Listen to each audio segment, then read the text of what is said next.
আজকের আমরা আলোচনা করব সালোক সংশ্লেষ। সালোক সংশ্লেষ এই চ্যাপ্টারকে আমরা তিনটে পর্যায়ে আলোচনা করব।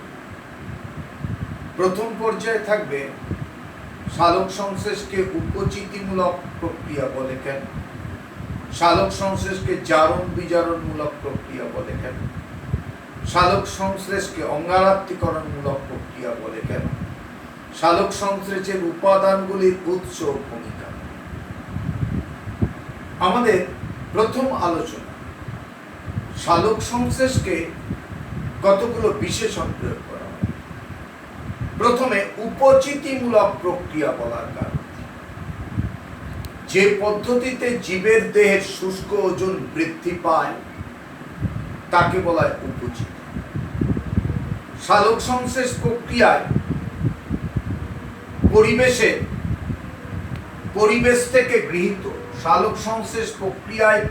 থেকে গৃহীত সরল যৌগ কার্বন ডাইঅক্সাইড ও জলের সাহায্যে অপেক্ষাকৃত জটিল যৌগ গ্লুকোজ বা শর্করা জাতীয় খাদ্য প্রস্তুত হয়ে থাকে।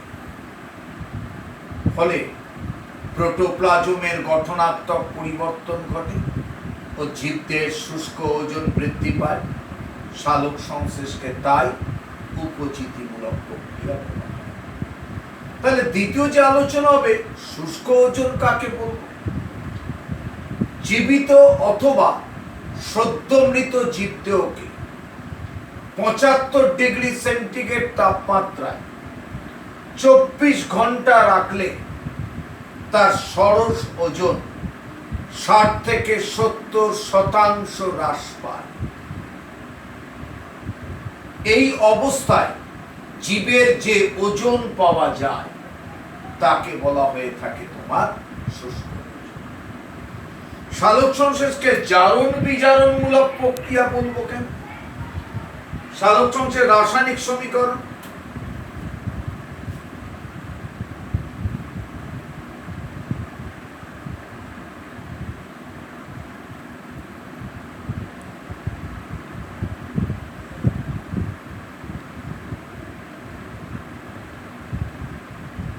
ছয় অণু কার্বন ডাইঅক্সাইডের সঙ্গে 12 অণু জলের রাসায়নিক বিক্রিয়ায় 1 অণু গ্লুকোজ, 6 অণু জল ও 6 অণু অক্সিজেন উৎপন্ন হয়।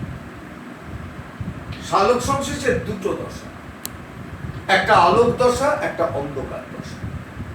সালোক সংশ্লেষে আলোক দশায় জল জারিত হয়ে অক্সিজেন উৎপন্ন করে। সালোক সংশ্লেষে আলোক দশায় জল জারিত হয়ে অক্সিজেন উৎপন্ন করে। আবার অন্ধকার দশায় CO2 বিজারিত হয়ে গ্লুকোজ বা শর্করা জাতীয় খাদ্য উৎপন্ন করতে সক্ষম হয়।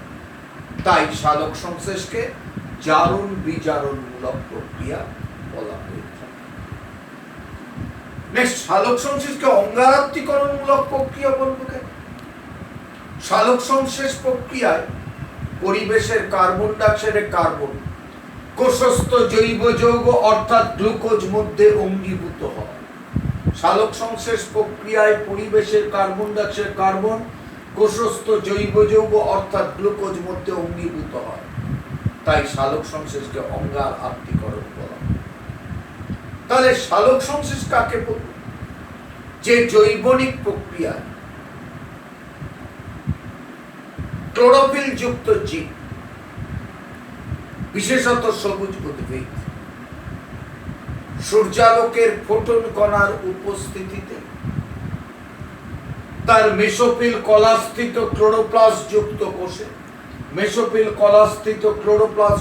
কোষে পরিবেশ থেকে সংগৃহীত জল ও কার্বন ডাইঅক্সাইডের সক্রিয় সহায়তায় এক জটিল রাসায়নিক বিক্রিয়ার মাধ্যমে গ্লুকোজ বা শর্করা জাতীয় খাদ্য উৎপন্ন করে। গৃহীত কার্বন ডাইঅক্সাইডের সমপরিমাণ অক্সিজেন পরিবেশে মুক্ত হয়। উপজাত পদার্থ রূপে জল উৎপন্ন হয়ে থাকে। তাকে বলা হয় সালোক সংশ্লেষ। বিজ্ঞানী বার্নেস 1898 খ্রিস্টাব্দে সালোক সংশ্লেষের নামকরণ করেন। এখন সালোক সংশ্লেষের উপাদানগুলো কি কি বলতে পারি? সালোক সংশ্লেষের উপাদানগুলো হচ্ছে কি? কার্বন ডাই অক্সাইড, জল, ক্লোরোফিল ও সূর্যালোক। এই জল ও কার্বন ডাই অক্সাইডকে বলা হয় সালোক সংশ্লেষের কাঁচামাল। এখন কার্বন ডাই অক্সাইডের উৎস স্থলজ উদ্ভিদ, জলে ভাসমান উদ্ভিদ এবং অর্ধ নিমজ্জিত উদ্ভিদের ক্ষেত্রে কার্বন ডাই অক্সাইডের উৎস পরিবেশের বায়ুমণ্ডলীয় কার্বন ডাই অক্সাইড। পরিবেশের বায়ুমণ্ডলীয় কার্বন ডাই অক্সাইড মানে শ্বসন, দহন, রেচন প্রভৃতি প্রক্রিয়ার মাধ্যমে যে কার্বন ডাই অক্সাইড পরিবেশে নির্গত হয় তাকে বলা হয় পরিবেশের বায়ুমণ্ডলীয় কার্বন ডাই অক্সাইড। জলজ উদ্ভিদের ক্ষেত্রে কার্বন ডাই অক্সাইডের উৎস অর্থাৎ সম্পূর্ণ নিমজ্জিত জলজ উদ্ভিদ এর ক্ষেত্রে কার্বন ডাই অক্সাইডের উৎস জলে দ্রবীভূত কার্বন ডাই অক্সাইড, বাইকার্বনেট বা কার্বনেট। এখন স্থলজ উদ্ভিদ এগুলো কোত্থেকে সংগ্রহ করে? স্থলজ উদ্ভিদ কার্বন ডাই অক্সাইড সংগ্রহ করে তাদের পত্ররন্ধ্রের মাধ্যমে, বাতাস থেকে সংগ্রহ করে। পত্ররন্ধ্র ছাড়াও লেন্টিসেল ও কিউটিকলের মাধ্যমে সংগ্রহ করতে সক্ষম হয়। জলজ উদ্ভিদ ব্যাপন প্রক্রিয়ায় জলে দ্রবীভূত কার্বন ডাই অক্সাইড সংগ্রহ করতে সক্ষম হয়। কার্বন ডাই অক্সাইডের ভূমিকা কি? অন্ধকার দশায় কার্বন ডাই অক্সাইড বিজারিত হয়ে গ্লুকোজ উৎপন্ন হয়। অন্ধকার দশায় CO2 বিজারিত হয়ে গ্লুকোজ বা শর্করা জাতীয় খাদ্য সৃষ্টি হয়ে থাকে। দ্বিতীয় পয়েন্ট, গ্লুকোজ মধ্যস্থ অক্সিজেনের উৎস পরিবেশের কার্বন ডাই অক্সাইডের অক্সিজেন। গ্লুকোজ মধ্যস্থ কার্বনের উৎস পরিবেশের কার্বন ডাই অক্সাইডের carbon. Next point, carbon die অক্সাইডের কার্বন কোষস্থ জৈব যৌগ অর্থাৎ গ্লুকোজ মধ্যে অঙ্গীভূত হয় এবং অঙ্গার আত্তীকরণে সাহায্য করে। পরিবেশে কার্বন ডাই অক্সাইডের কার্বন কোষস্থ জৈব যৌগ অর্থাৎ গ্লুকোজ মধ্যে অঙ্গীভূত হয় এবং অঙ্গার আত্তীকরণে সহায়তা করে থাকে। নেক্সট পয়েন্ট, অঙ্গার আত্তীকরণের মাধ্যমে সবুজ উদ্ভিদ যেসব জৈব বস্তু অঙ্গার আত্তীকরণের মাধ্যমে সবুজ উদ্ভিদে যেসব জৈব বস্তু যেমন কার্বোহাইড্রেট, প্রোটিন, ফ্যাট উৎপন্ন হয় তাদের কার্বনের উৎস হলো কার্বন ডাই অক্সাইড। তার মানে বলা হচ্ছে যে যে সমস্ত জৈব বস্তু উৎপন্ন হলো কার্বোহাইড্রেট, প্রোটিন, ফ্যাট তাদের কার্বনের উৎস হলো পরিবেশের কার্বন ডাই অক্সাইডের কার্বন। নেক্সট হচ্ছে জল। এখন জলের উৎস কি? স্থলজ উদ্ভিদের ক্ষেত্রে জলের উৎস মৃত্তিকাস্থ কৈশিক জল। জলজ উদ্ভিদের ক্ষেত্রে জলের উৎস বিভিন্ন জলাশয়। রাসনা প্রভৃতি পরাশ্রয়ী উদ্ভিদের ক্ষেত্রে জলের উৎস বায়ুমণ্ডলের জলীয় বাষ্প। এখন স্থলজ উদ্ভিদ কিভাবে সংগ্রহ করে? না, স্থলজ উদ্ভিদ অভিস্রবণ প্রক্রিয়ায় এবং সক্রিয় ও নিষ্ক্রিয় শোষণ প্রক্রিয়ায় মৃত্তিকা থেকে কৈশিক জল সংগ্রহ করতে সক্ষম। জলজ উদ্ভিদ ব্যাপন প্রক্রিয়া এবং অভিস্রবণ প্রক্রিয়ায় পরিবেশ থেকে জলকণা সংগ্রহ করে।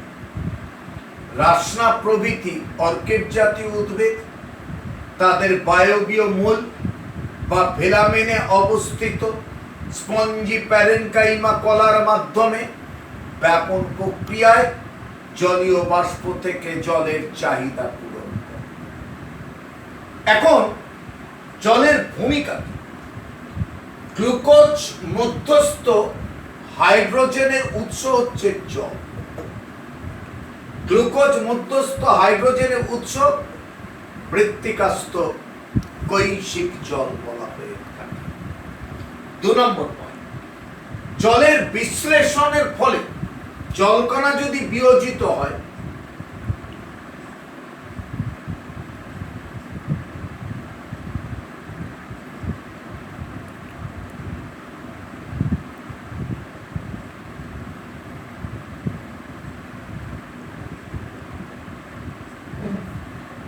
জলকণা বিশ্লিষ্ট হয়ে উৎপন্ন হাইড্রোজেন আয়ন NADP নামক হাইড্রোজেন আয়ন গ্রাহকের সাথে যুক্ত।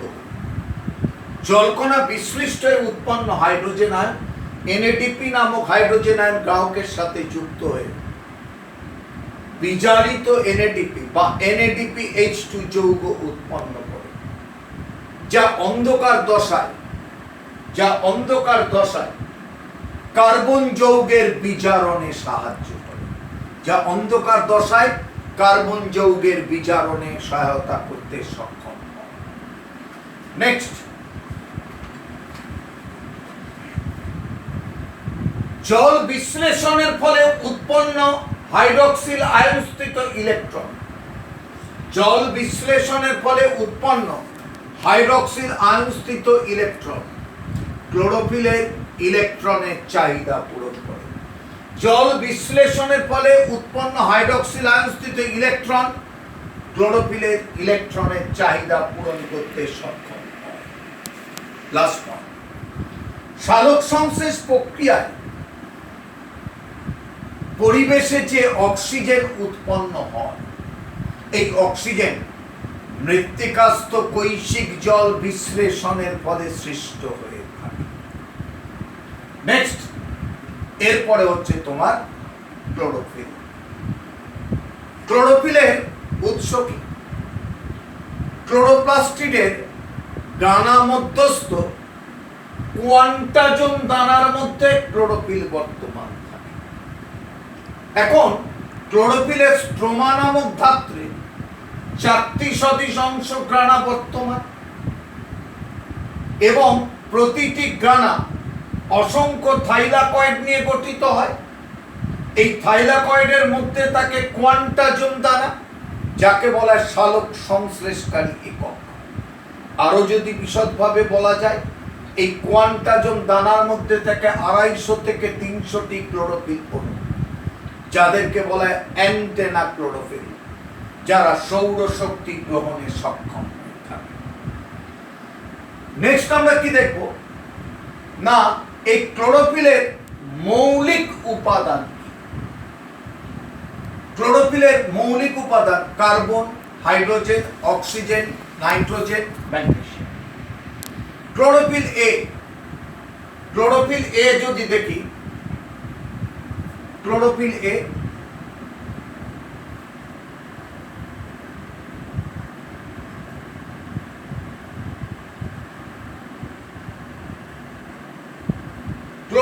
এর ক্ষেত্রে আমরা দেখি C55, H72, O5, N4, Mg। Chlorophyll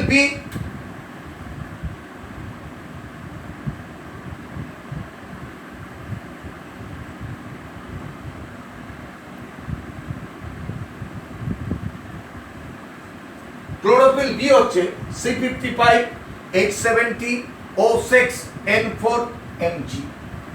bacteria chlorophyll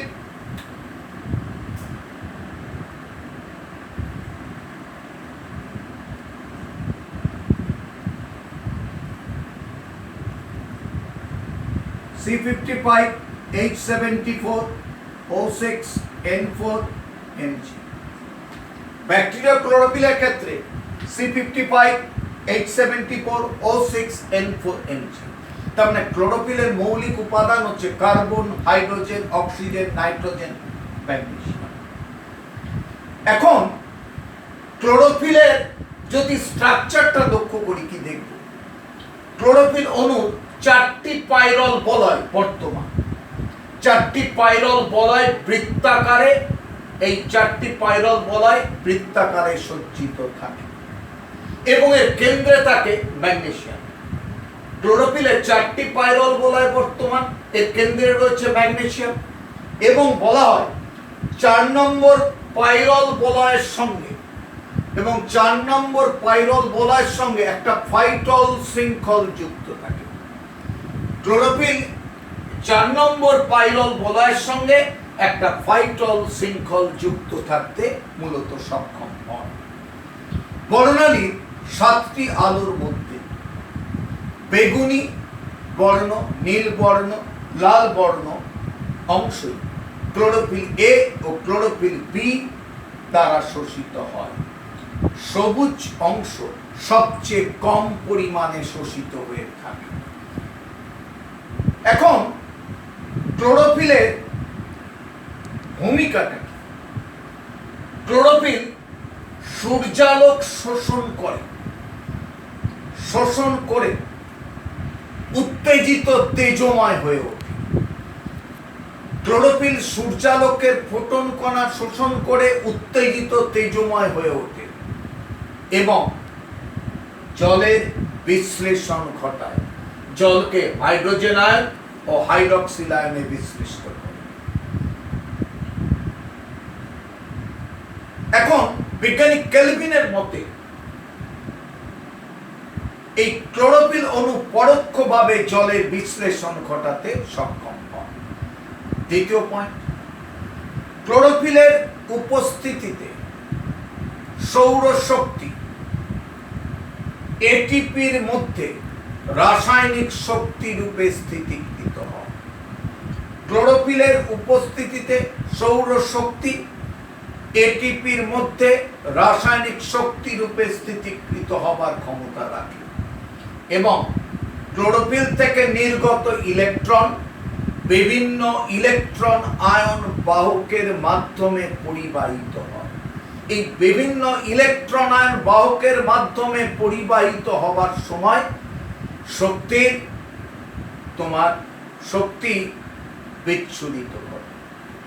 next, সক্রিয় ক্লোরোফিল অণু থেকে নির্গত ইলেকট্রন, সক্রিয় ক্লোরোফিল অণু থেকে নির্গত ইলেকট্রন এনএডিপি কে বিজারিত করে NADPH2 বা বিজারিত NADP গঠনে সহায়তা করতে সক্ষম হয়ে থাকে।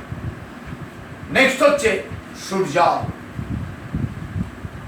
সূর্যালোকের উৎস কি? না, সমস্ত শক্তির উৎস হচ্ছে সূর্য। সূর্য থেকে আগত অদৃশ্য শক্তিধর কণাকে বলা হয় ফোটন কণা, আর ফোটন কণার মধ্যে আবদ্ধ শক্তিকে বলা হয় কোয়ান্টাম বলা হয়। এখন ফোটন কণা ছাড়াও উপযুক্ত আলোক তরঙ্গ দৈর্ঘ্য যুক্ত কৃত্রিম আলোর সাহায্যেও সালোক সংশ্লেষ ঘটতে পারে। এখন আমরা দেখি যে সূর্যালোকের ভূমিকাটা কি। সূর্যালোক থেকে নির্গত ফোটন কণা নিষ্ক্রিয় ক্লোরোফিলকে সক্রিয় ক্লোরোফিলে রূপান্তরিত করে। একে বলা হয় ক্লোরোফিলের সক্রিয়করণ অবস্থা বা তেজময় অবস্থা। দ্বিতীয় পয়েন্ট, সূর্যালোকের ফোটন কণা ক্লোরোফিলকে তেজময় করে জলের আলোক বিশ্লেষণে সাহায্য করে। সূর্যালোকের ফোটন কণা ক্লোরোফিলকে তেজময় করে জলের আলোক বিশ্লেষণে সহায়তা করতে সক্ষম হয়। 3 নম্বর পয়েন্ট, ফসফোরাইলেশন ঘটাতে সাহায্য করে ফোটন কণা। জানা গেছে সৌরশক্তির সাহায্যে এটিপি নামক শক্তিগ্রাহী যৌগকে, সৌরশক্তির সাহায্যে এটিপি নামক শক্তিগ্রাহী যৌগকে অজৈব ফসফেটের সাথে যুক্ত করে এটিপি যৌগে রূপান্তরিত করা হয়। একে বলা হয় ফটোফসফোরাইলেশন বা সালোক সংশ্লেষীয় ফসফরিকরণ। নেক্সট পয়েন্ট, এটিপি যৌগের মধ্যে সৌরশক্তিকে রাসায়নিক শক্তি রূপে স্থিতিকৃত হয়। এটিপি যৌগের মধ্যে সৌরশক্তিকে রাসায়নিক শক্তি রূপে স্থিতিকৃত হয় এবং এই এটিপি স্থিত এবং এই যে কোষের মধ্যে অবস্থিত রাসায়নিক স্থৈতিক শক্তি বিভিন্ন জৈবনিক কার্যে প্রয়োজনীয় শক্তির যোগান দিতে সক্ষম হয়। আমরা কয়েকটা একটু আলোচনা করব। সালোক সংশ্লেষীয় কার্যবর্ণালী কাকে বলে? তার মানে অ্যাকশন স্পেকট্রাম অফ ফটোসিনথেসিস। এখন বিজ্ঞানী হুভার এবং গ্যাব্রিয়েলস মানে হুভার অ্যান্ড গ্যাব্রিয়েলসেন 1948 খ্রিস্টাব্দে তারা বললেন যে বর্ণালী বীক্ষণ নামক যন্ত্রের সাহায্যে জানা গেছে দৃশ্যমান আলোকরশ্মির মধ্যে লাল এবং নীল আলোতে সবচেয়ে বেশি সালোক সংশ্লেষ বেশি মাত্রায় সক্রিয়ভাবে সংঘটিত হয়। বর্ণালী এই কার্যকর অংশগুলিকে সালোক সংশ্লেষীয় কার্যবর্ণালী বলে। কারণ এই যে লাল আলো তরঙ্গ দৈর্ঘ্য হচ্ছে 650 থেকে 760 ন্যানোমিটার, নীল আলোর তরঙ্গ দৈর্ঘ্য হচ্ছে 430 থেকে 490 ন্যানোমিটার। শোষণ বর্ণালী কাকে বলবো? অ্যাবজর্পশন স্পেকট্রাম কাকে বলবো? দৃশ্যমান আলোক রশ্মির যে অংশ অর্থাৎ তরঙ্গ দৈর্ঘ্য বিশেষ বিশেষ রঞ্জক দ্বারা শোষিত হয় তাকে উক্ত রঞ্জকের শোষণ বর্ণালী বলা হয়ে থাকে। স্পেকট্রোফোটোমিটার নামক যন্ত্রের সাহায্যে এই শোষণ বর্ণালী মাপা সম্ভব হয়ে থাকে। নেক্সট আমরা জানবো ক্যারোটিনয়েড কাকে বলবো বা ক্যারোটিনয়েড বলতে কি বুঝবো। ক্যারোটিনয়েড মানে কমলা বর্ণের ক্যারোটিন অর্থাৎ যার মধ্যে কার্বন হাইড্রোজেন বর্তমান C40H56, হলুদ বর্ণের জ্যান্থোপিন C40H56 এবং O2 নিয়ে গঠিত। ক্যারোটিনয়েড আলোর ফোটন কণা শোষণ করে উত্তেজিত হয় এবং উত্তেজিত শক্তি ক্লোরোফিল এ অণুতে স্থানান্তরিত হয়ে থাকে। ক্যারোটিনয়েড বর্ণালী 400 ন্যানোমিটার থেকে 490 ন্যানোমিটার আলোক তরঙ্গ দৈর্ঘ্য শোষণ করার ক্ষমতা রাখে। এর ভূমিকা এই যে ক্যারোটিনয়েড, এই ক্যারোটিনয়েড ক্যারোটিন এবং জ্যান্থোপিন যেটা প্রধানত আমরা দেখতে পাই কি গাজরের মধ্যে আমরা ক্যারোটিনটা দেখতে সক্ষম করি। তাহলে আমাদের সালোক সংশ্লেষের প্রথম যে অংশ, এই প্রথম অংশের মধ্যে রইল বিভিন্ন সংজ্ঞা, সালোক সংশ্লেষের উপাদানগুলির উৎস ও ভূমিকা এবং সবশেষে কতগুলো প্রয়োজনীয় অংশ, সালোক সংশ্লেষীয় কার্যবর্ণালী, শোষণ বর্ণালী এবং ক্যারোটিনয়েড। এরপর আমরা দ্বিতীয় অধ্যায়ের দিকে এগোই।